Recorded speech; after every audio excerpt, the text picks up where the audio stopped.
Muito boa noite a todos e a todas. Satisfação estar com vocês aqui novamente. Vamos ver se esperar, né, o pessoal chegar para poder começar a adicionar de vez aí as convidadas. Estou vendo que a Ludmila já entrou, esperar a Thaís entrar. Deixa eu ir adicionando a Ludmila. Olá, Ludmila, espero que agora dê certo, hein? Mandei um convite para você, ver se você consegue receber aí.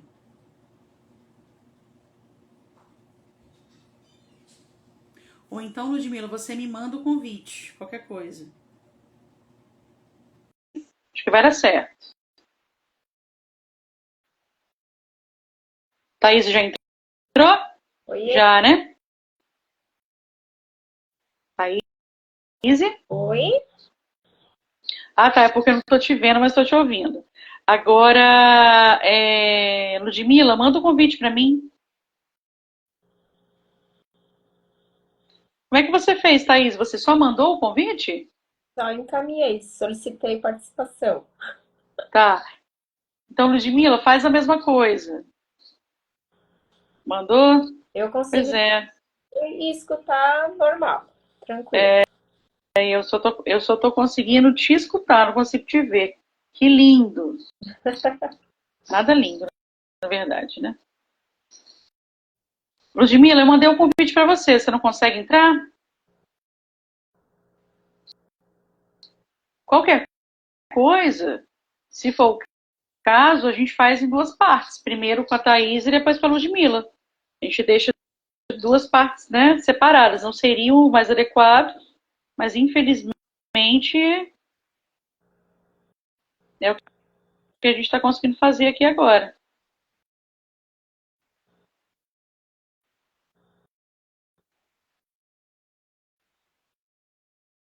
Ludmila, não apareceu nada aí para você?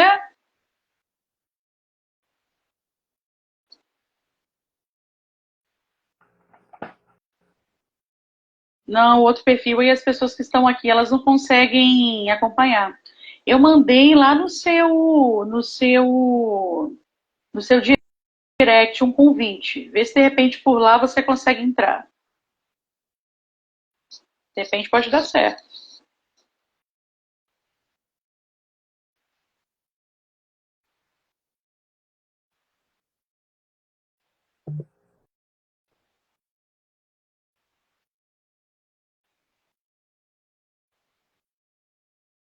Ludmila, está aí ainda?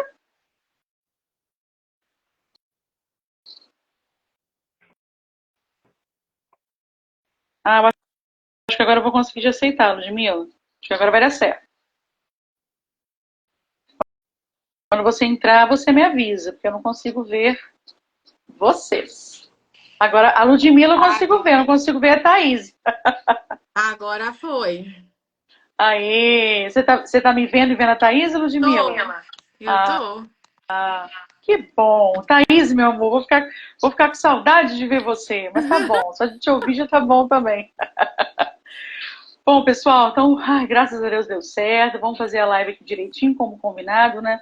Nesse perfil. Primeiramente, né, dar boa noite para todas as pessoas que estão chegando. Tô vendo que tá bem movimentado aqui. A Jaque, a Geusa, a Simone, o Genei, a Débora, a Fernanda Camões. Ei, Fernanda, conseguimos! Uba! Coisa boa, a Michele. Enfim, bastante gente entrando, bastante gente chegando. Dá também, né, uma boa noite especial para as convidadas de hoje, né, a Ludmila, que eu consigo ver, Ludmila, que é presidente da AMADA, que é a Associação de Mães de Adolescentes com Depressão e Ansiedade aqui no município de Cachoeiro de Itapemirim. Depois ela vai falar um pouquinho mais né, para a gente como que é, né, o trabalho desenvolvido por essa associação. Estamos recebendo também a Thaís Bizentine, já velha de casa já, né, Thaís? Estamos sempre juntos aí discorrendo sobre vários temas, voltado para a infância e juventude, mais uma vez ela presente aqui com a gente. Muito obrigada, Thaís, pela sua presença, pela sua participação. O perfil está diferente, né? Antes era habilitar cursos de treinamentos limitados e agora o perfil tem a minha cara, que é assistente social Lívia Gaspari, né? E a minha profissão também, inclusive, para quem não sabe, acho que talvez a Ludmilla não saiba, talvez a Thaís também não saiba, talvez as outras categorias profissionais também não saibam, mas amanhã é o dia do assistente social, né? Então, assim, puxando desde já a sardinha para mim, e parabenizando também, né, os demais assistentes sociais que estão presentes. Amanhã é o nosso dia, sigamos na luta ferrenha de sempre. Justificar também para as pessoas, né, o porquê que nós adiamos a live, né? Eu acho que a gente também tem que dar uma satisfação para todo mundo. O sul do país, como todo mundo está acompanhando, né, por meio das mídias sociais, infelizmente foi acometido, né, sobretudo o estado do Rio Grande do Sul, pela questão da enchente. E a Thaís, né, ela é oriunda do estado de Santa Catarina, que há 2 semanas atrás, quando nós iríamos realizar a live, também ficou um tempo, né, de alerta, né, por conta do que estava acontecendo lá no Rio Grande do Sul. Então, a gente não tinha nem clima, né, para estar realizando esse debate tão sério, né, porque às vezes falar sobre bullying também não é fácil, né? Então, você discorrer sobre um assunto tão sério e o país vivenciando algo também tão sério, não tínhamos clima para isso. Por isso que nós três, né, nos reunimos, conversamos e consideramos conveniente estar adiando a live. Por isso que ela está sendo realizada na data de hoje. Esse ano também, nos últimos 2 anos, até a Thaís participou comigo nos últimos 2 anos, sobre a semana de debates acerca da violência sexual contra crianças e adolescentes. Esse ano, muita correria, graças a Deus, não deu para estar, né, angariando, trazendo esse debate, né, novamente. Vou ver se no ano que vem eu volto a fazer, mas de qualquer forma estamos no Maio Laranja, é para falar sobre violência sexual, mas também a gente consegue, né, encaixa outros tipos de violência. E o bullying escolar é o nosso tema de hoje. É um tipo de violência que eu particularmente e infelizmente coloco 2 sinônimos em relação a esse tema, que é o que rege o nosso país hoje quando vamos falar de bullying escolar, que é massacre e suicídio. E aí, durante a live, nós iremos explicar por que infelizmente está chegando nesse ponto, por que temos sim que estar de modo corriqueiro falando, discutindo sobre isso, angariando o debate, não só dentro das escolas, mas também nós, enquanto profissionais, de outras políticas públicas, pais, né, também, né, a Ludmilla vai reforçar bastante sobre essa questão também. Então, sem mais delongas, né? Esse é o nosso tema de hoje. E passo primeiramente a palavra para as convidadas, né? Pedir para vocês se apresentarem, né? Antes da gente começar aqui a nossa pauta de perguntas. E também deixando claro, como sempre, quem tiver alguma dúvida, quem quiser deixar algum comentário, pode colocando aí no bate-papo. E à medida da nossa conversa, eu vou repassando aí para as nossas convidadas. Então, passo a palavra para vocês. Quem quiser se apresentar primeiro, a Thaís e a Ludmilla, fiquem à vontade. Quer, Thaís? Passa. Então, vou me apresentar, eu sou Ludmilla, né? A gente montou um coletivo de mães, né, que é a Amada, com o objetivo da gente estar buscando políticas públicas para falar, né, sobre o adoecimento mental, as causas, consequências, buscar medidas de prevenção e também tratamento, né? Sou enfermeira de formação, atuei durante 7 anos como enfermeira de saúde da família, fui gerente das unidades de saúde de Cachoeira Mirim. E depois eu ingressei numa área, né? Montei uma clínica. Hoje eu tenho uma clínica de estética, mas é uma clínica integrativa que tem nutricionista, tem psicólogo, tem médico, tem a parte de estética também. E aí, durante um período, eu me peguei numa situação, né, onde minha filha entrou no adoecimento mental decorrente ao bullying, né? Então ela estava vivendo ataques na escola, né? E isso trouxe consequências muito sérias, muito grave, que a gente não tinha dimensão que isso causaria, né? Existe um despreparo da escola, existe um despreparo dos pais. E a gente só foi perceber a gravidade e a consequência disso vivendo mesmo na pele. E aí, diante disso, eu fui conhecendo outras mães que estavam vivendo a mesma realidade. Eu falo que Deus foi colocando pessoas na minha vida para eu ver que eu não estava passando por isso sozinha. E foi onde que eu transformei a minha dor em um propósito de ajudar pessoas, né? E é onde surgiu a Amada para a gente poder se apoiar, porque as mães adoecem junto com seus filhos diante a impotência da situação, né? De ver seu filho trancado dentro de um quarto, querendo desistir da vida, não querendo ir para a escola, e isso acarreta não só um ambiente escolar, mas a toda uma sociedade. Então, o bullying é um assunto que é muito grave. Há tempos eu venho lutando para falar da importância da gente trabalhar o bullying, né? Então, a gente já foi para a Assembleia Legislativa falar para os deputados da importância, a gente foi para a Comissão de Saúde falar da importância da gente trabalhar, e a gente vai vendo que agora está começando a se falar, né, do bullying. Agora, o bullying é crime. Agora está começando a se falar diante a tanta tragédia que vem ocorrendo, né? Então, diante das tragédias que vem acontecendo, com os ataques nas escolas, com esse agora do menino Carlos, né, de 13 anos, que aconteceu e tomou uma repercussão muito grande, agora estão começando a ter mais um alerta e começando a entender a gravidade. Mas que a gente já vem vendo essa gravidade no dia a dia, porque os ataques nas escolas, por mais que tenha é grave, por mais que a ação é uma ação muito triste, né? A gente vive uma epidemia silenciosa, onde a maioria, todos os dias, a gente tem crianças e adolescentes cometendo autolesão, trancado no seu quarto escuro, né? Tentando suicídio, cometendo suicídio por causa do bullying, e que isso não é falado. Então, é muito importante que a gente fale mais sobre isso, porque o bullying ele está relacionado com vários transtornos, né? E com uma gravidade aí no ambiente escolar, que a gente precisa realmente trabalhar muito isso, de uma forma séria e assertiva. Perfeito, perfeito, Ludmila. Vou passar a palavra agora para a Thaís, para ir se apresentando, e aí vamos fazer uma primeira perguntinha, né, para a Thaís a respeito, né, da questão do bullying, mas antes, né, desde já o comentário que a Fernanda colocou aqui, até anotei aqui na nossa pauta para a gente poder reforçar depois, já que a Ludmila também é família, né, dentro desse contexto do nosso debate aqui. A Fernanda Calmon diz o seguinte: nenhuma escola brasileira está preparada para o bullying, pois a presença dos pais está cada vez mais escassa. Vimos isso de perto, né, Ludmila? Mas vamos falar sobre isso depois.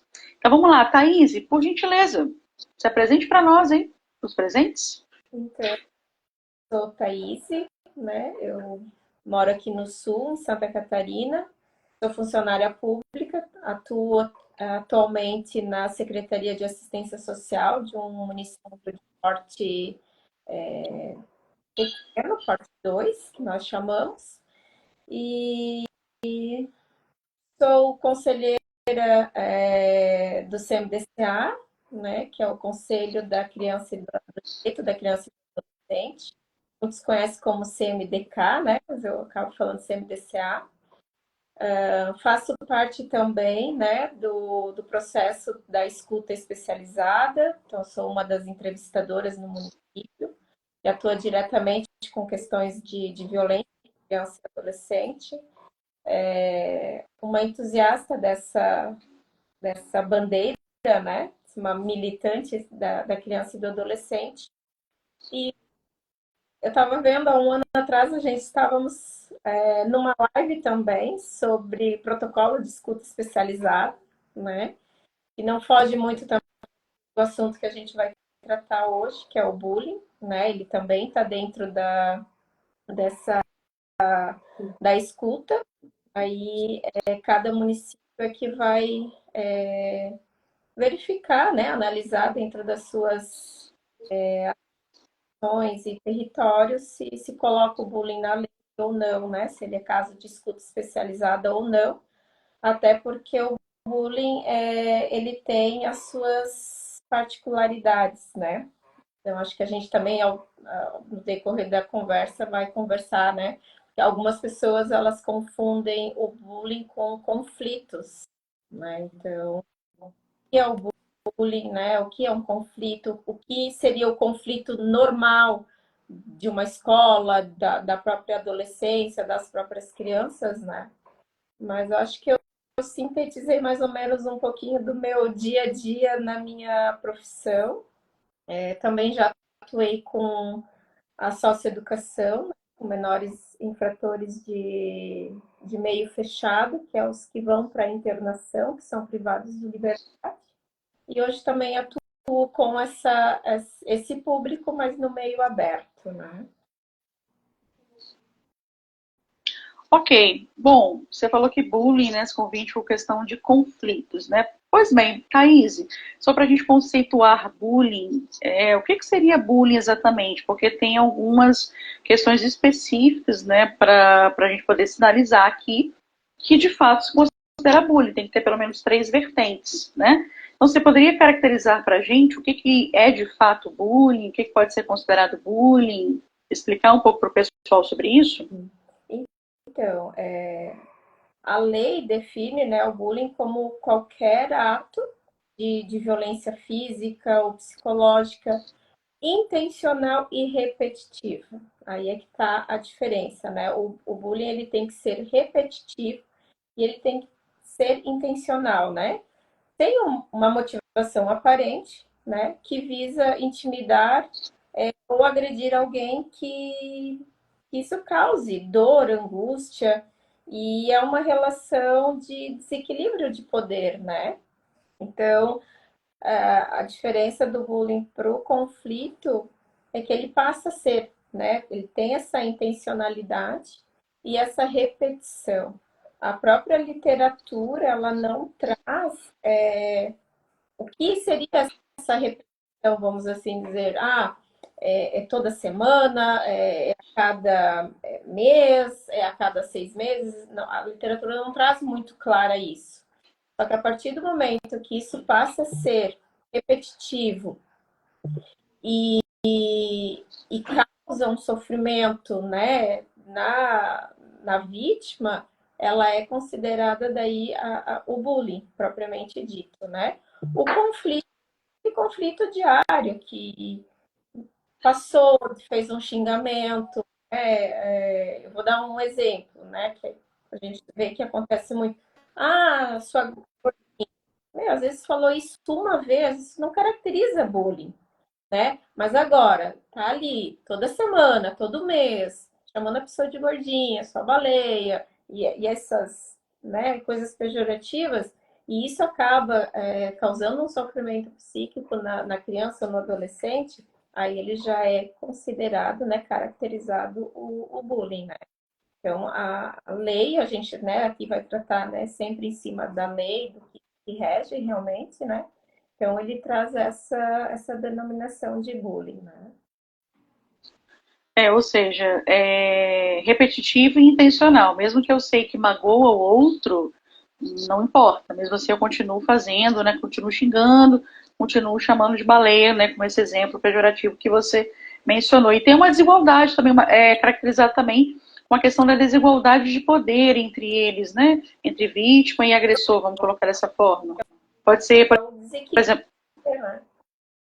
Pode falar, Ali.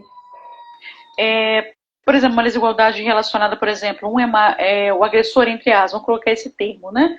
É mais popular, ou às vezes é mais forte também, né? O que auxilia também nesse processo de intimidação, né? Exatamente. Perfeito. A Fernanda colocou um comentário aqui, mais uma vez o bullying fez duas vítimas. Um adolescente levou uma faca e atingiu dois alunos que faziam bullying com ele em uma escola particular renomada em São Paulo. Triste. Essa notícia aí, não sei se foi essa semana, mas eu particularmente não tomei conhecimento, mas infelizmente tem sido algo, né, cada vez mais corriqueiro mesmo, né, como a gente está mencionando aqui. Thaís, falar sobre tipos de bullying, né? Você mencionou a lei. Tem 8 tipos, né? Você poderia discorrer sobre eles para nós? Então, existe o bullying verbal, que é o insultar, xingar, apelidar, né? Apelidos pejorativos. O moral, que é difamar, caluniar, disseminar rumores. O sexual, né? Que é o abuso, induzir, o próprio assédio. Existe o bullying social, que é ignorar, isolar, excluir, né, a vítima. O bullying psicológico, que é perseguir, atormentar, intimidar, dominar, a própria manipulação também, as chantagens, né, chantagens emocionais, o físico, que é chutar, bater, socar, enfim, aqueles toda a vida que passa perto eu vou chamar o adolescente, né? E dar aqueles empurrões. Existe a questão do bullying material, que é furtar, roubar e destruir os pertences. Geralmente, esses videozinhos educativos, eles trazem muito essa questão do bullying material, que geralmente turminha dos agressores, pegando a mochila, né, da vítima, jogando, colocando no lixo, pegando os cadernos da escola, rasgando, né? Então seria caracterizado o bullying. E a gente tem a questão do bullying, né, virtual, que é o cyberbullying, que é enviar mensagens intrusivas, de intimidação, enviar ou alterar fotos, né? Os dados pessoais que resultem em sofrimento, criar meios de constrangimentos psicológicos e sociais, né, na rede, né? O cyberbullying aí já vai para a internet, aí o alcance é muito maior do que o bullying dentro da escola, né? O bullying dentro da escola, ele fica, não necessariamente fica no ambiente escolar, né? Mas ele fica ali no meio físico.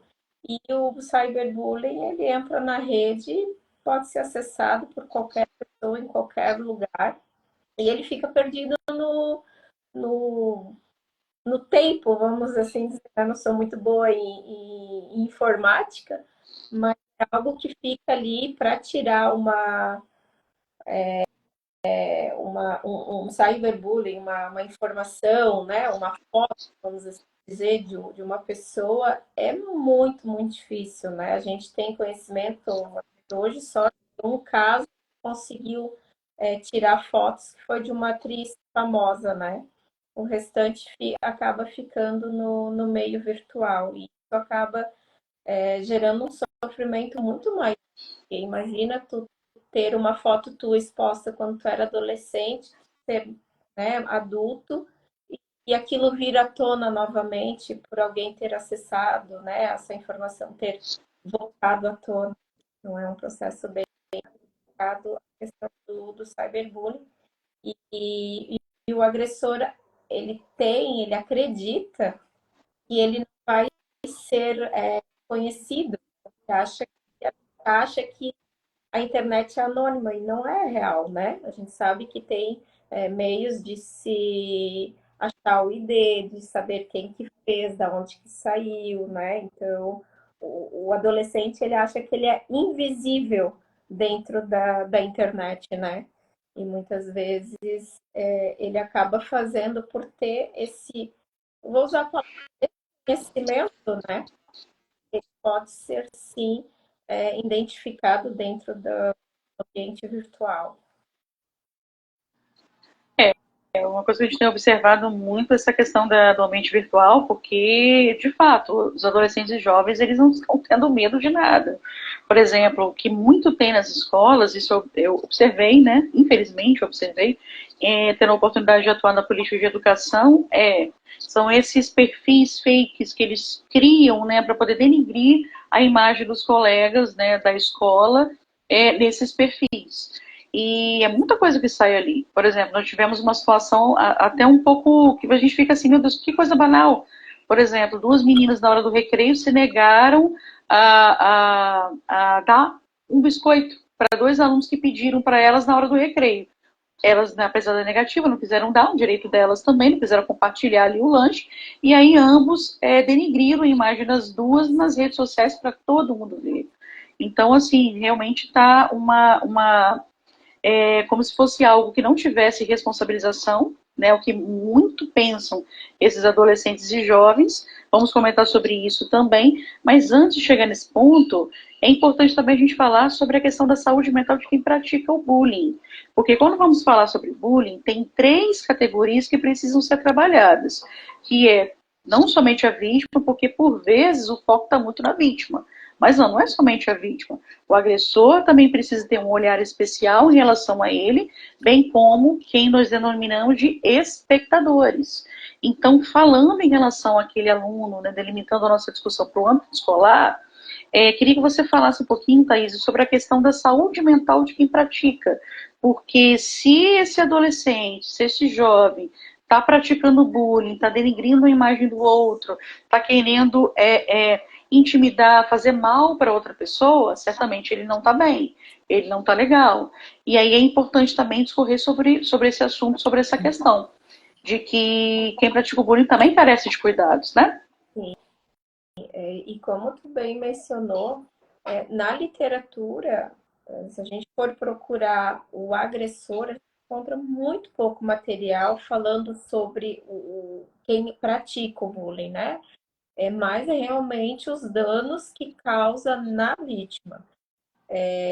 O agressor, ele tem esse perfil dominante, ele, né, geralmente tem uma autoestima muito elevada, um porte mais robusto, vamos assim dizer, não que seja uma regra, mas esse adolescente, né, ou criança, enfim, ela pode estar vivendo dentro de um contexto hostil também e replica, né, reproduz isso no ambiente escolar.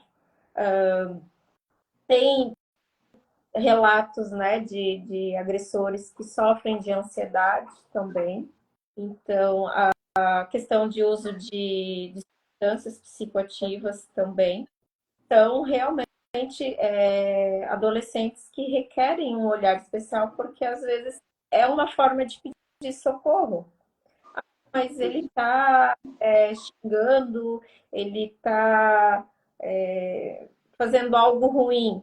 Tem pessoas que às vezes pedem socorro fazendo algo ruim, né? Então a gente precisa estar sim para esse agressor o que ele está passando, o que ele está vivenciando, que ele está reproduzindo isso, né? Lógico que a vítima ela passa por um sofrimento maior, não dá para mensurar, porque cada pessoa vai sentir de um jeito, né? Então, a, a escola, ela passa a olhar o agressor como problema, né? E qual que é a forma que se resolve esse problema? Ah, causou o bullying, fez o bullying, deu assistência, chamou os pais, conversou, dependendo da escola, né? Qual que é o final disso? A expulsão. Então, a gente só está transferindo o agressor de escola, de bairro, né? De comunidade, né? Então, a lei do bullying, né? Ela é justamente para ser trabalhada. A lei do bullying já é de 2015, né? Que ela vem com a lei, acho que é a 13.185, se eu não estou enganada, ela é para combater a intimidação do bullying nas escolas. E a lei 14.811, que é a de janeiro agora, ela é justamente para sancionar daí a penalização mesmo, né? Enquanto criminalizar essa prática, né? Justamente nessa lei de janeiro, eu até sublinhei aqui, porque é muita coisa para a gente.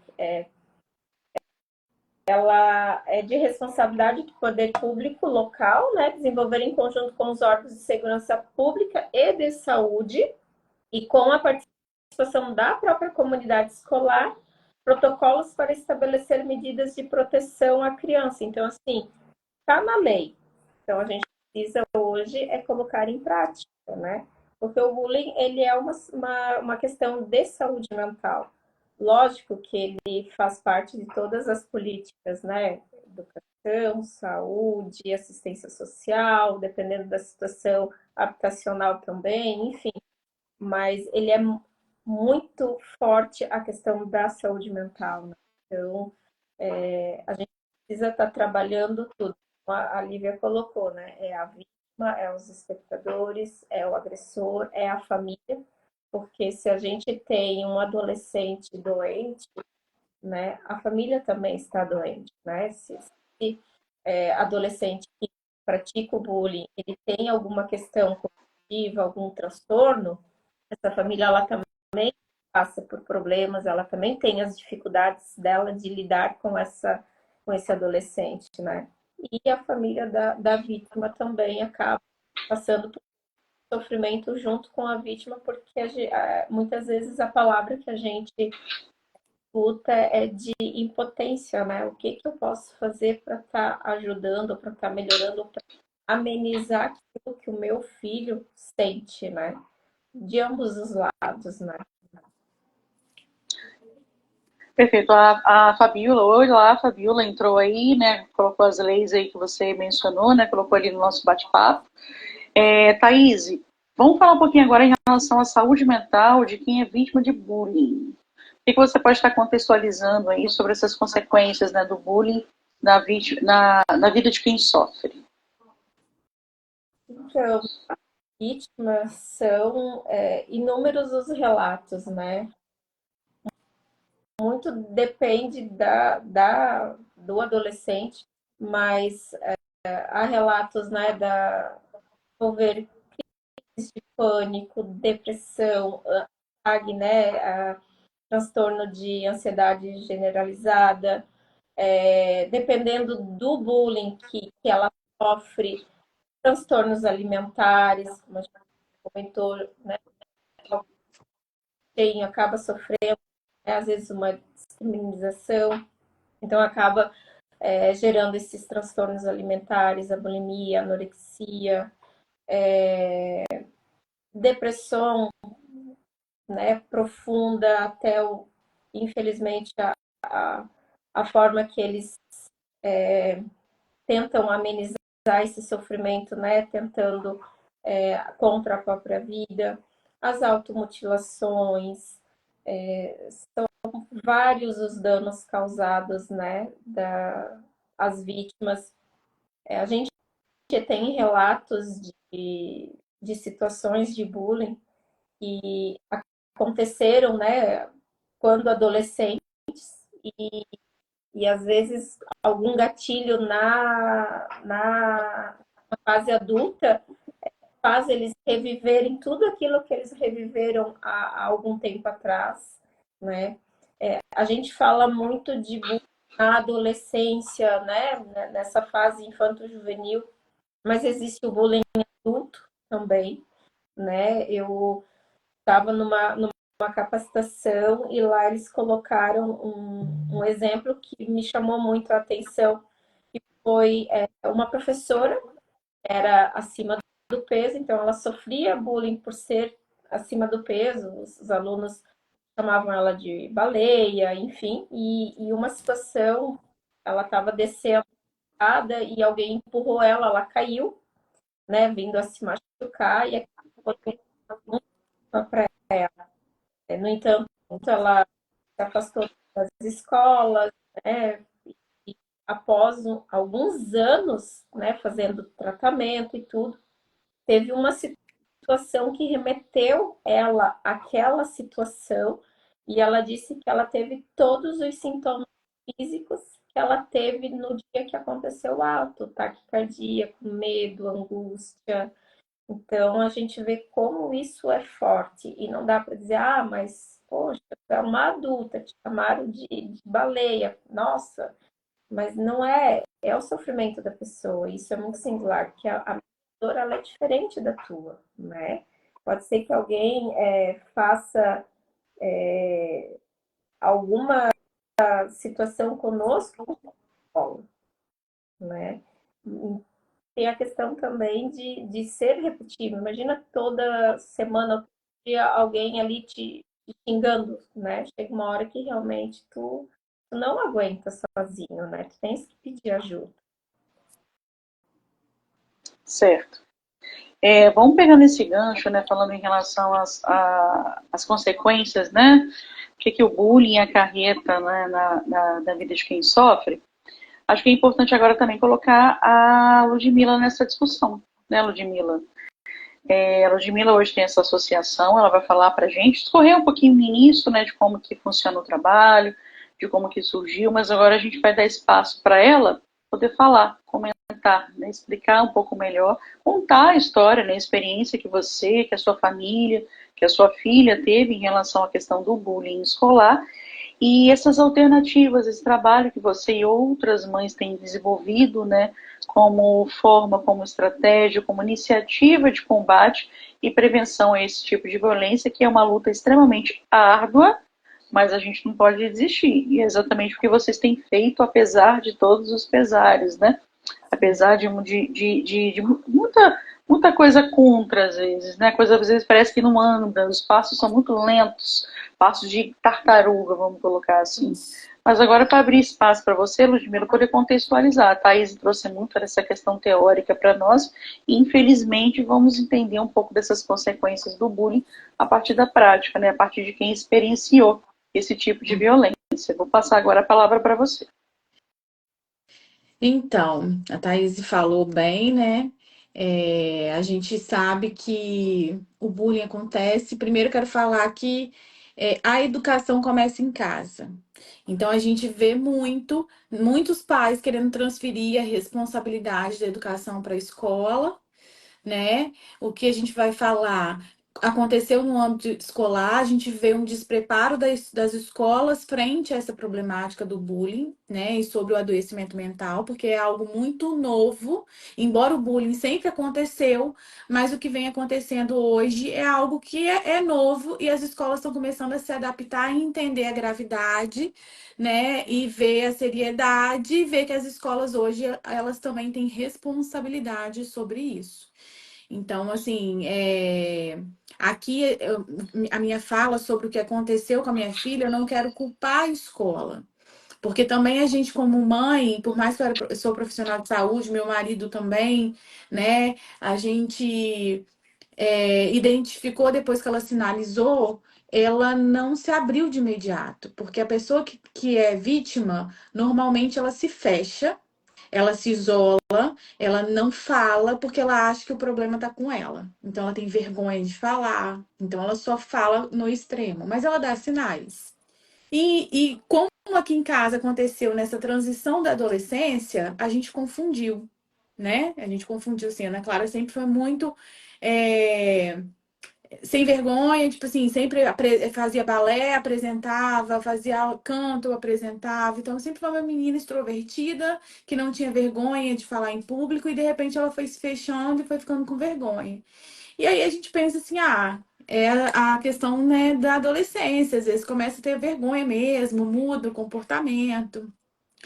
Sempre fui uma mãe muito acolhedora, sempre fui uma mãe que sempre estava aberta a conversar, sempre ela nunca teve isso, mas ela se sentia nessa questão de vergonha, ela tinha medo da minha reação e eu ter que ir até a escola e piorar a situação. Então, a pessoa que sofre, ela sofre muitas das vezes calada.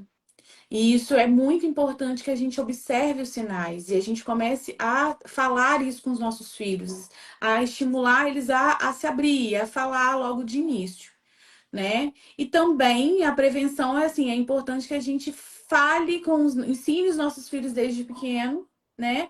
A saber lidar com isso, porque hoje em dia as crianças e adolescentes não estão sabendo lidar com não, com frustração, e isso potencializa mais para o adoecimento mental. Então, a Ana Clara, ela demorou a se abrir. E quando ela chegou a falar com a gente, foi no início do ano letivo e ela sinalizou que não queria voltar para a escola. E a gente, não, vai para a escola e tal. E ela falou assim: vocês não estão percebendo? Vocês não estão percebendo que a escola está acabando com a minha vida? E aí foi onde que ela falou que ela estava sofrendo bullying. Né? E aí, de imediato, a gente conversou com ela. Meu marido, Ana Clara, sempre passei por isso, eu sofri bullying a vida inteira, né? E reage.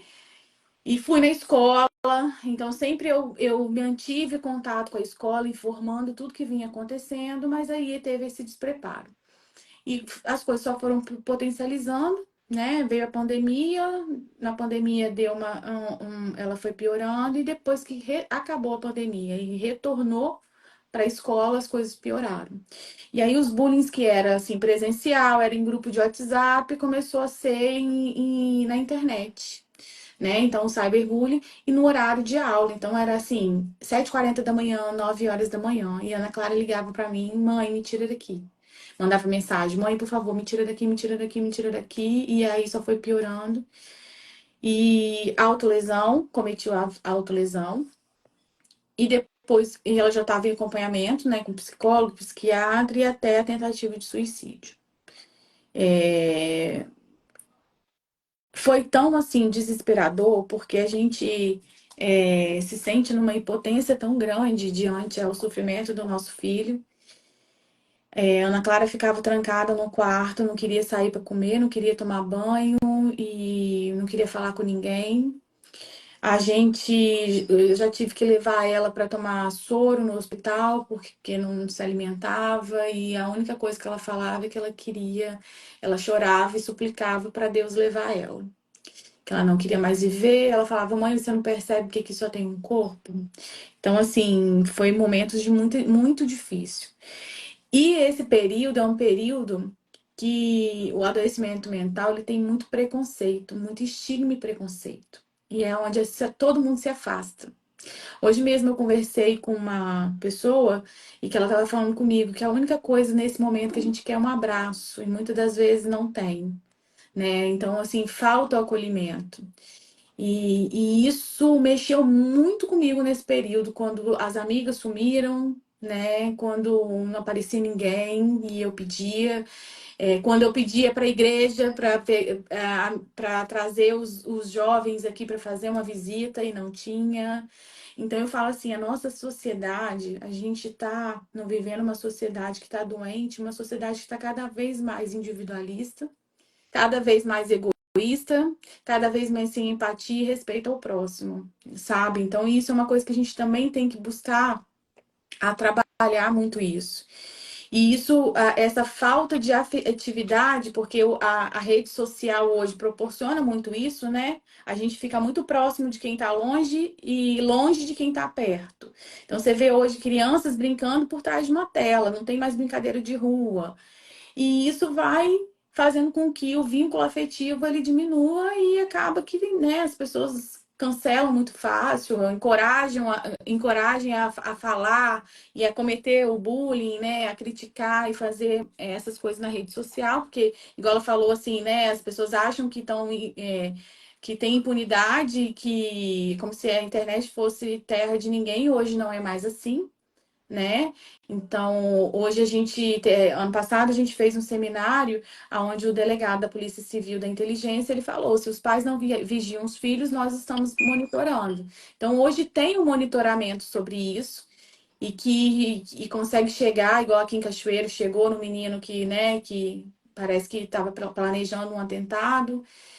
E diante de tudo que eu vivi com minha filha e ver essa falta de empatia, esse julgamento e pouco acolhimento, ver o sofrimento dela e me sentir potente, porque a gente vive um luto com nossos filhos, né, vivos. Fui conhecendo outras mães que estavam vivendo a mesma realidade e até mais grave, mães que não tiveram a mesma sorte que eu, que perderam seus filhos, né, pelo suicídio. Mães que os filhos tentaram suicídio, e teve uma que quando o corpo de bombeiro foi pegar ela, ela se jogou, e aí ela falou assim: cansei de me chamarem de baleia. Então, a maioria que eu fui vendo, o bullying estava associado. E foi, né, causando esses transtornos de ansiedade, de depressão, autolesão e suicídio. E aí eu fui vendo o despreparo, né? A clínica que a Ana Clara ficou, eu vi o despreparo frente a isso, tá muito voltado, porque eu falo que antigamente, na minha época, né? Depois dos 40 a gente começa assim, na minha época.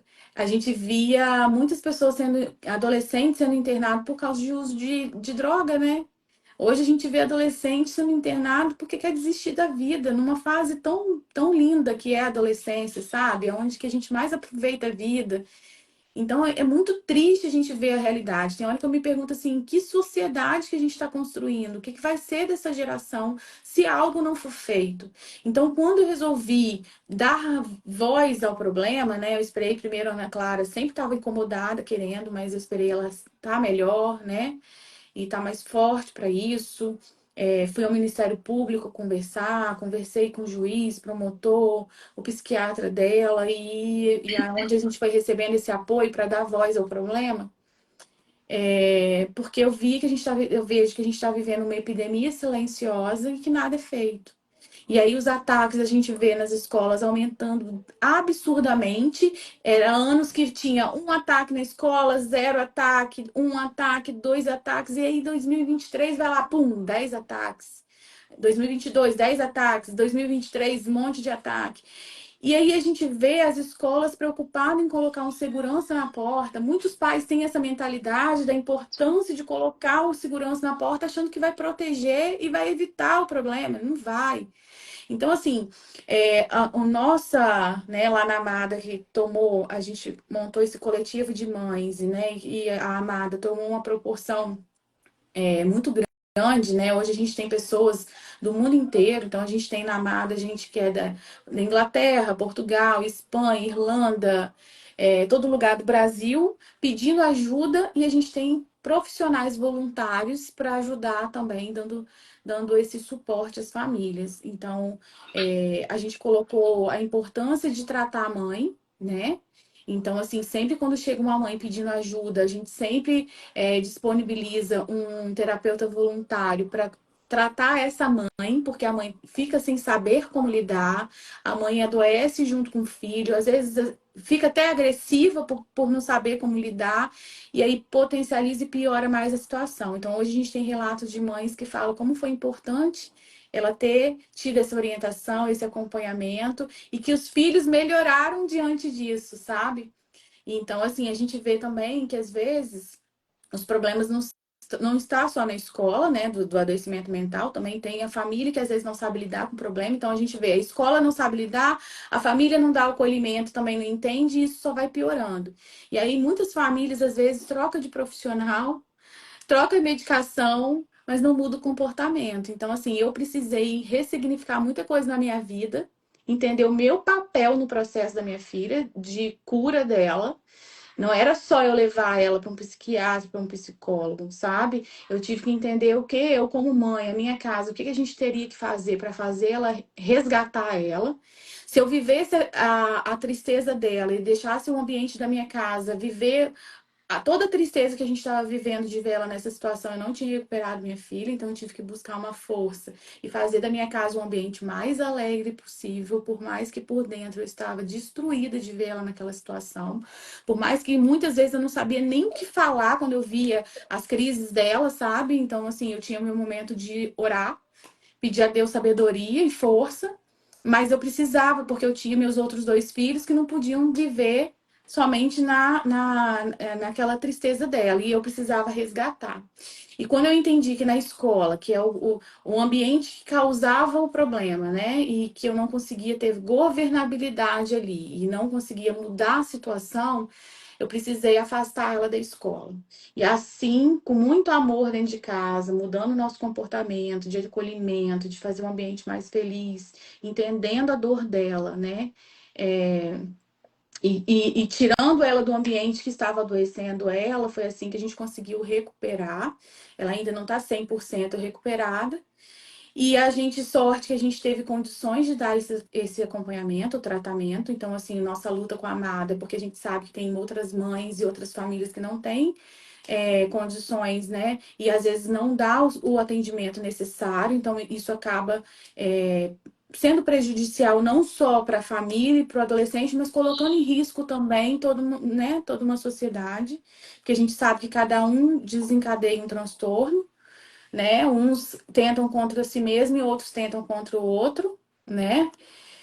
E aí a gente foi buscar políticas públicas, e a gente foi também atrás das escolas, né? E com isso, nesse decorrer, eu Estou terminando meu curso de capelania escolar, que eu não sabia que existia e que eu estou encantada. Então, assim, para a gente levar a linguagem do amor, então o nosso projeto sempre foi, né? Eu fiz a capelania por causa do bullying, por causa de querer atuar nas escolas. E aí o projeto também é sobre o bullying, para a gente poder entrar nas escolas e tentar, né, mostrar e fazer com que as escolas entendam que precisa de ter um psicólogo, um assistente social, precisa ter esse trabalho preventivo dentro das escolas. Algumas escolas a gente já tem, escola estadual está muito avançado nisso, aqui no nosso, né, no nosso estado, né? Mas a gente sabe que precisa ter mais, né, né, Lívia? Então a gente precisa de mais, tem a rede apoio, mas que ainda precisa de ter mais profissionais, né, para poder esses profissionais ficarem diariamente na escola, porque a demanda é muito grande. A rede apoio, ele faz um trabalho maravilhoso na escola, mas quando ele referencia, tem uma lacuna no nosso município, onde é referenciado e esse adolescente, essa criança e adolescente não tem o acompanhamento, porque o nosso município ainda é defasado, então não presta um serviço para criança e adolescente de modo eficaz. A gente não tem o CAPSI, que é outra luta que a gente tem buscado para a gente poder ampliar e ter essa rede de acompanhamento pensando na criança e no adolescente, porque a gente sabe que a omissão gera o caos, a negligência gera o caos, então é muito importante. E é isso. Então, assim, a gente foi se unindo entre mães e eu coloquei isso como propósito da minha vida, né? Mesmo a minha filha estando caminhando melhor, mesmo eu tendo o benefício de, o privilégio, às vezes, de ter tido condições, mas eu entendo que outras pessoas não têm. E eu entendo a gravidade da situação. Perfeitas suas colocações, Ludmila. Só vou voltar um pouquinho lá atrás, quando você fala em relação à escola, o despreparo da escola, até a Fabíola, que é assistente social, ela também atuou, né, na política de educação, ela reforça, né, a sua fala sobre esse despreparo da escola em relação, né, a estar atuando frente aos casos de bullying. Queria que você comentasse uma fala, até de professores, né, na época quando a sua filha ela conseguiu, durante determinado período, voltar para a escola, e aí um professor chamou ela de turista, né, não sabia o que estava acontecendo, ou por vezes não compreendia a gravidade da situação, e infelizmente acabou utilizando esse termo, né, turista, o que acabou magoando mais ainda a sua filha. Queria que você explicasse um pouquinho sobre esse contexto. Então, tinham essas falas, né? Quando ela chegava, as pessoas, ué, turista, ó, como que você, tipo assim, ué, veio pra escola hoje, mas ninguém nunca perguntou assim, o porquê que você tá faltando, o que que tá acontecendo, tá tudo bem? Ninguém teve essa preocupação. Teve duas falas de professores, assim, que me deixou muito na época indignada. Uma fala foi ele fazendo a chamada, Ana Clara não estava na escola, mas durante a chamada perguntou assim, quem faltou hoje? Aí alguém da sala falou, Ana Clara, mas Ana Clara não é aluna. E ela estava afastada. Depois teve uma outra situação de ter um evento, né, um passeio na escola que era da aula, e eu queria muito que a Ana Clara começasse a voltar, né, para socializar, e ela teve interesse, que os amigos convidaram, e o professor se negou a ela ir, né, falou que ela não poderia ir, porque inventou lá uma desculpa que a gente sabe que foi mesmo o preconceito, porque se fosse um aluno que estivesse em casa com a perna quebrada de atestado médico, tirava o gesso, ele estaria lá indo para a aula porque ele tem o mesmo direito dos outros, né? Mas como é o adoecimento mental, talvez é aquele despreparo de saber, assim, porque ela teria direito de voltar e ir pro que a escola tivesse oferecendo naquele dia.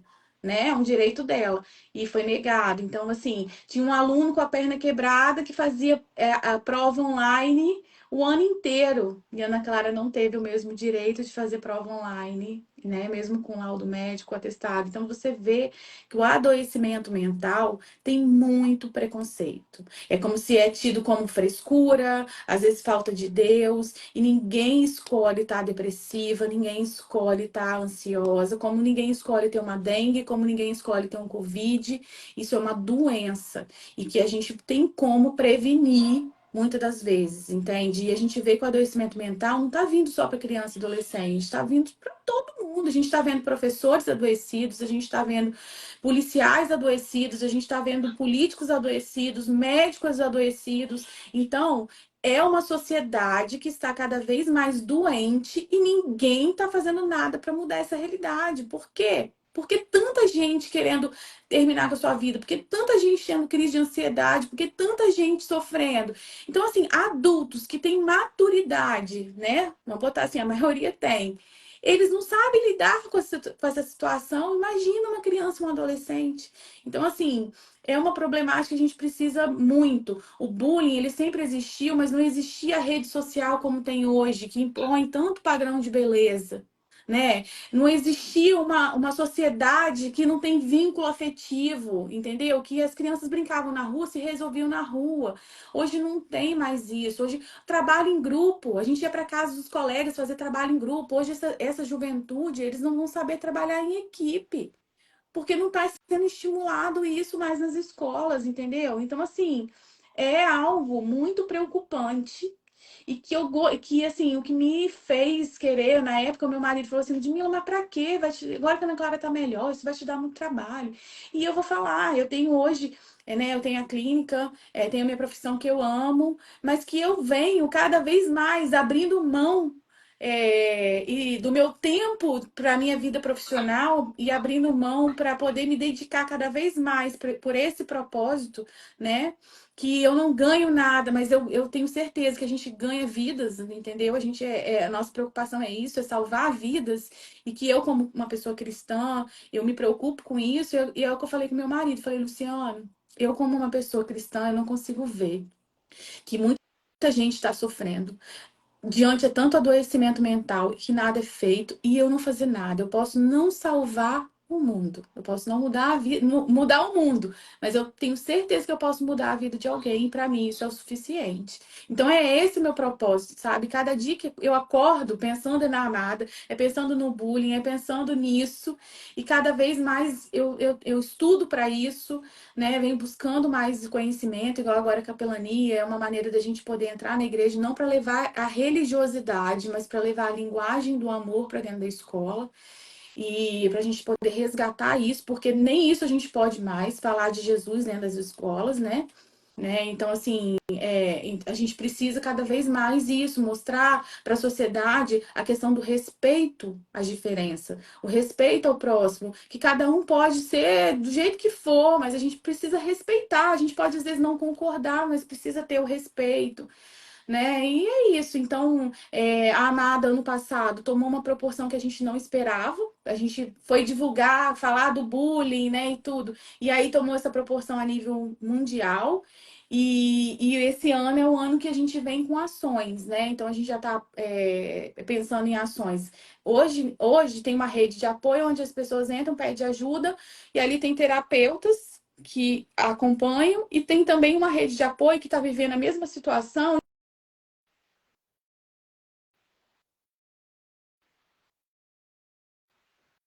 troca experiência e assim já vai ajudando. E agora a gente quer fazer grupos, né? Então a gente quer fazer rodas de conversa com os adolescentes que estão passando por isso, com as mães. Então a gente está se planejando e organizando para isso. A gente está buscando parcerias para a gente poder trabalhar a prevenção com o meio, com a música, com o meio cultural. Então a gente, né, levou até para o prefeito, a gente ficou de retornar para a gente poder fazer o trabalho preventivo, porque a gente precisa da intersetorialização, né? Então não é só educação, é saúde, é educação, é cultura, é esporte, é ter o desenvolvimento, né? A gente precisa juntar todo mundo, é um momento de união. A gente só vai conseguir sanar esse problema quando entender que cada um faz parte desse processo e é uma responsabilização coletiva, é a igreja, a sociedade de todo. A escola não vai conseguir trabalhar o bullying de forma efetiva se a família não participar junto. Então, é muito fundamental escola e família estar alinhada. Foi o que lá no Ávila Júnior que a gente vem trabalhando lá. E a gente vê muito isso. Então, a Lívia até comentou uma reunião de pais Com 600 alunos, a gente só teve 20 e poucos pais presentes numa reunião que foi à noite. Os profissionais se colocaram à disposição de ir à noite, justamente para não atrapalhar e não ter a desculpa do trabalho, né? Ah, não fui porque estava trabalhando. Então, a gente precisa que os pais acordem enquanto é tempo. A família precisa trabalhar junto com a escola. Lá tem sido feito um trabalho maravilhoso. O Ávila Júnior foi uma escola que abraçou desde o início. Eu tive um acolhimento quando a Ana Clara foi para lá, assim, fantástico. Eles acolheram a Ana Clara de uma forma maravilhosa. Até para mim, como mãe, é um alívio. A Ana Clara faz, né, o acompanhamento domiciliar. E eles são bem organizados para isso. Tem toda uma equipe, tem a tutora. E desde o início eu falando do bullying, quando era a Fernanda e agora o Bruno. Então todo mundo entendeu a importância. No final do ano, a gente foi na CEDU para falar disso. E a CEDU já estava assim, é, se colocou à disposição junto com a Rede Apoio, entendeu a importância, e o Estado tem avançado muito nisso, né, com os profissionais da Rede Apoio, sensibilizando os professores, entendendo da importância. Então, assim, tem que avançar muito mais, sem dúvida, mas diante de todo o ambiente escolar que a gente tem, né, municipal, privado, estadual, o estadual tem dado um show e a gente quer que as outras, né, que o município, que a rede privada também entendam isso, né? Então é isso que a gente quer levar para todo o ambiente escolar e para a gente poder não acontecer outras fatalidades, como aconteceu com o Carlos, né? Que a morte dele podia ser evitada, podia ser prevenida desde o início, se tivesse uma intervenção. Os ataques nas escolas, entendeu? Então, assim, hoje a gente tem que pensar na segurança da escola. Segurança na escola não é ter um segurança na porta da escola.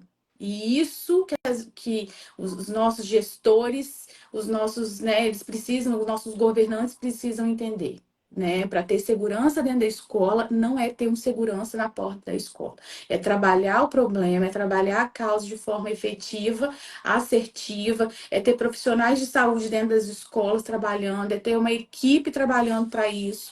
Né, é ter um protocolo, quando vê um adolescente ou uma criança chorando no banheiro, quem viu, saber para quem referenciar, para quem tem que acolher, quando vê um aluno muito fechado, isolado, agressivo, como vai ser trabalhado, igual falou assim, do agressor, né? No nosso protocolo anti-bullying lá no Ávila Júnior, na nossa assembleia, foi Ô, questionado. Ludmila, Ah, fala. você está falando sobre várias É, coisas ao mesmo tempo, né? E tá, realmente é importante que a gente fala. fale, mas para as pessoas absorverem mais a questão, vamos ponto a ponto. Tá. Porque são muitos assuntos, então acho que é interessante Aham, a gente escorrer ponto a ponto. Então, primeiramente, respira. tá. Lá atrás eu já queria te parabenizar pela sua missão. Aí você vai falando muito, muito, muito, muito, muito, que é É. muito bom, né? Mas é bom a gente direcionar, Mas então é porque parabéns é pela um sua missão. tema que me deixa muito indignada, Isso, muito. isso. É. Sim.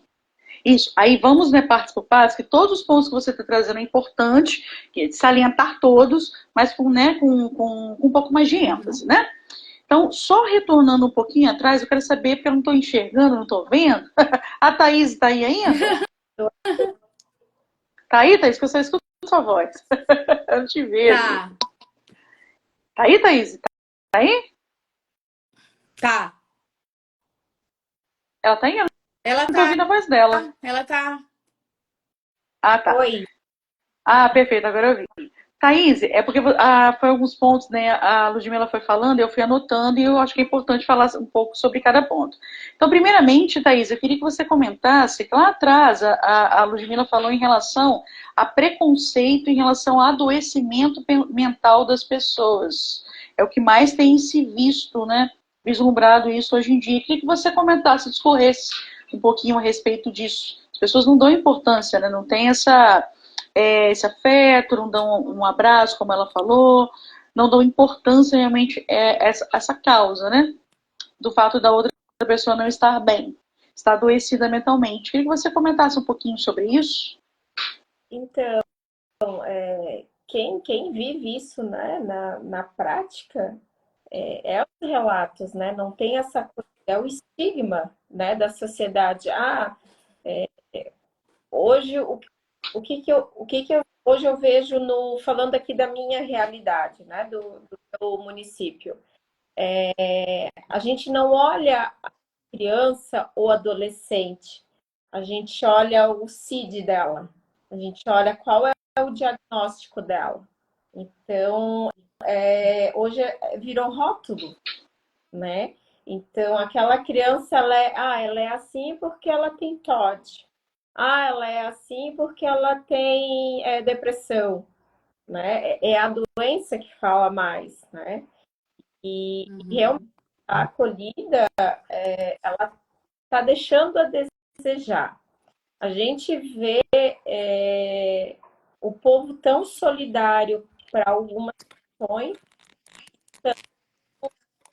individualista para outros, né? Se for fazer uma ponte hoje, né, com o que a gente está vendo né, aqui no Sul, essa solidariedade de uma tragédia, e se a gente for comparar como a gente fica tão individualista quando se a gente trata de um outro tipo de situação, né? Não sei se estou me fazendo. Mas tu tá querendo comparar uma tragédia com uma doença, né? Mas eu digo, às vezes a gente é tão solidário com aquela pessoa que perdeu algo, mas a saúde mental tu também está perdendo algo, né? A família também está numa situação de vulnerabilidade. Não é social, mas é uma vulnerabilidade afetiva, como a Lud bem trouxe, né? Às vezes a gente só quer um abraço, a família só quer um apoio, não precisa falar nada, mas esse afastamento que é o cruel para quem está lidando com a saúde mental, né? Quem não passa na frente de um CAPS e fica olhando para ver quem está lá dentro, ou atravessa a rua, porque ali é um lugar perigoso, porque quem vai para um CAPS? Ainda se tem aquele rótulo que são as pessoas maluquinhas, né? Quem que procura um psicólogo? Eu não tô maluco, não tô louca. Em pleno século XXI a gente escuta isso ainda. Eu escuto isso quase que diariamente, né? Eu sou psicóloga e às vezes eu sou obrigada a fazer algum encaminhamento para a psicologia, porque dentro da minha atuação hoje eu não faço a clínica. Então eu encaminho o usuário que a gente chama dentro do SUAS, né? A pessoa me olha assim, mas eu não preciso de psicólogo, não tô maluco. Aí a gente, né, tem que fazer toda aquela sensibilização, orientação, desmistificar que isso não é loucura, que às vezes é um adoecimento, e naquele momento ele precisa, né, de um profissional que vai ajudar a orientá-lo, que vai ter técnicas para ajudar ele a passar por um momento da vida dele, tanto ele quanto a família, né? Porque o adoecimento mental ele não é individual, ele adoece todo mundo que está ao redor. Já, né? Precisa ser especialista para entender isso, né? Que se tu tens uma pessoa com depressão dentro de casa, isso vai afetar a todos, né? E qual é o nosso olhar para essas pessoas, né? Como a Lud falou, assim, ela tem uma fala perfeita, né? Depressão, falta de Deus, vai carpir um lote, é isso que a gente ainda escuta, né? Eu vejo próprios profissionais da saúde fazendo esses tipos de julgamento com pessoas que estão com adoecimento emocional. Pergunto, que tipo de profissional é esse? E eu não estou falando nem de empatia, né? Estou falando de ser humano mesmo. Porque antes de nós sermos um profissional, a gente é um ser humano, né?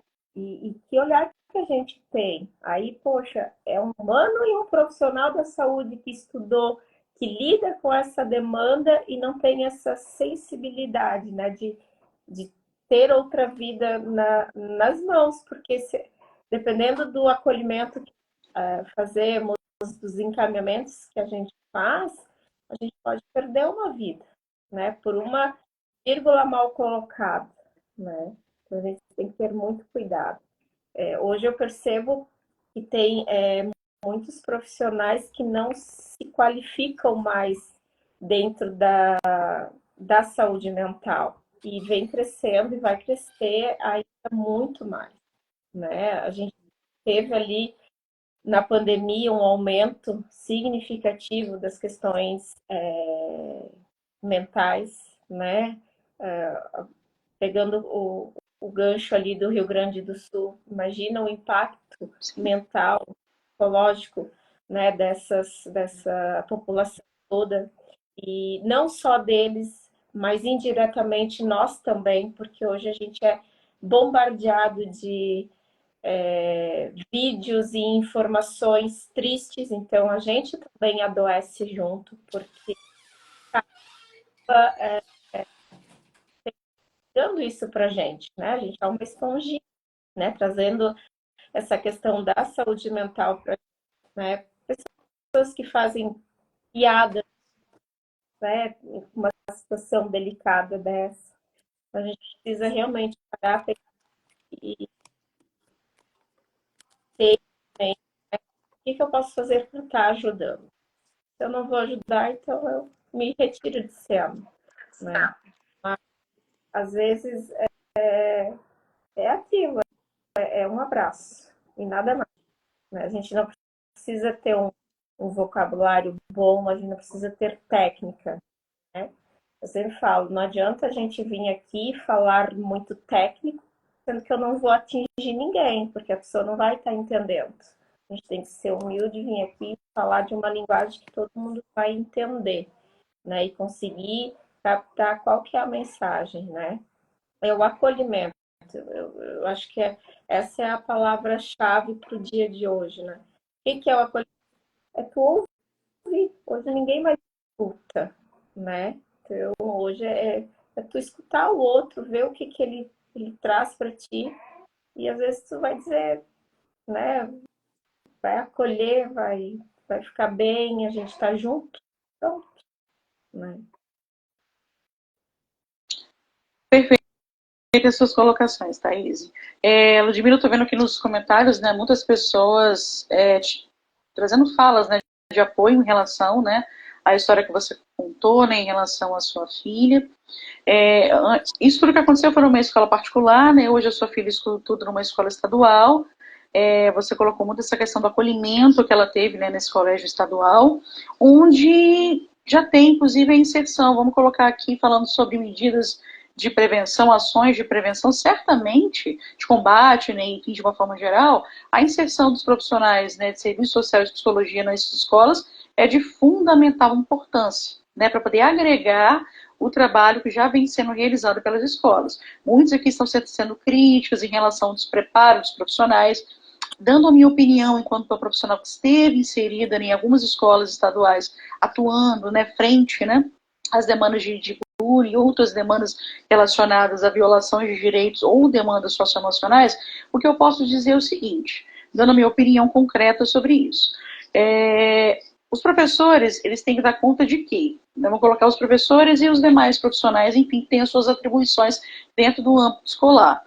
Ali, a demanda deles é voltada para o ensino. O professor já tem os problemas dele de casa, vai para a escola, tem que se preocupar em ensinar o aluno, mas ele está na linha de frente, muitas vezes as demandas socioemocionais dos alunos, quem é que vai ouvir? É ele. E o trabalho dele, o papel dele não é esse. Por vezes ele não tem um preparo para isso. Que tipo de preparo? Por exemplo, a Thaís é psicóloga. Eu, enquanto assistente social, tenho o mesmo preparo que ela, no sentido de que escuto uma demanda, às vezes a conversa eu abro uma ferida que eu não tenho competência técnica e teórica para fechar. E por vezes nem o próprio profissional inserido na educação tem, porque isso é de incumbência do profissional da saúde. Se esse processo terapêutico, vamos dizer assim, então a gente, independentemente do espaço socioocupacional que nós tivermos alocados, nós temos que tomar muito cuidado nesse receber a demanda do outro. É melhor dar um abraço e não falar nada do que às vezes conversar, abrir uma ferida que não vai conseguir fechar. Então, muitos professores acabam adoecendo por conta de sobrecarga de trabalho, mas também de ouvir essas demandas dos alunos que, por vezes, eles não têm preparo emocional e nem competência técnica e teórica para isso. Então é algo que a gente também, enfim, estando na linha de frente, tive a oportunidade de discorrer sobre isso. E aí realmente vem a essas equipes, né? Essa inserção, independentemente, né, de município, de estado brasileiro, que é de fundamental importância. Isso eu também digo empiricamente. Se tiver outros profissionais aqui que quiserem reforçar essa fala, seria também de fundamental importância. Se faz extremamente necessária a presença desses profissionais na escola. No caso, o assistente social que faz uma análise crítica da realidade do sujeito, em complemento ao trabalho do psicólogo que não faz terapia. O trabalho do profissional de psicologia da educação não é terapêutico. Né, é atuar no sentido do combate e prevenção. Terapia é de incumbência da política de saúde, por isso que você fomenta tanto a questão do próprio CAPSI, que o município, né, não tem. E é interessante para você ver como é que é essa questão de você estar atuando junto com os profissionais de educação, que já estão nesse espaço há muitos anos. Em alguns atendimentos que eu fazia junto com a psicóloga, no final do atendimento, nós fazíamos com outros profissionais, o que eles falavam no final? Eles ficavam no início, né, da atuação da POI, um tanto surpresos com a forma, com a maneira que a gente conversava com os alunos e as perguntas que nós fazíamos a partir das demandas que nos eram trazidas. Então, a grande parte, sem brincadeira, grande parte chegava para a gente e dizia, meu Deus, como eu aprendi aqui hoje. Então, o que realmente falta? Uma capacitação. Mas, por mais que eles sejam capacitados, identifica-se, encaminha-se. Encaminha-se para quê? Para quem é de competência. Ah, mas tem município que tem psicólogo em escola, em creche, isso e aquilo, e faz terapia. Bom, aí já é uma questão de município, aí já é uma questão da política in loco, a política própria do local. Ah, se tem dinheiro, se tem verba para isso, para colocar psicólogo e assistente social em todos os âmbitos, glória a Deus. Mas é muito importante também que nós saibamos o papel de cada política pública. E falando de estratégia de prevenção e combate, sim. Sim, é importante a inserção de assistente social e psicólogo em todas as escolas e que a comunidade escolar, diretor, pedagogo, coordenador pedagógico, coordenadores, professores, venham a acolher essas equipes e não necessariamente querer, por vezes, traçar uma guerra, uma certa desconfiança, de achar que, por vezes, essas equipes estão lá dentro para fiscalizar, ao invés de complementar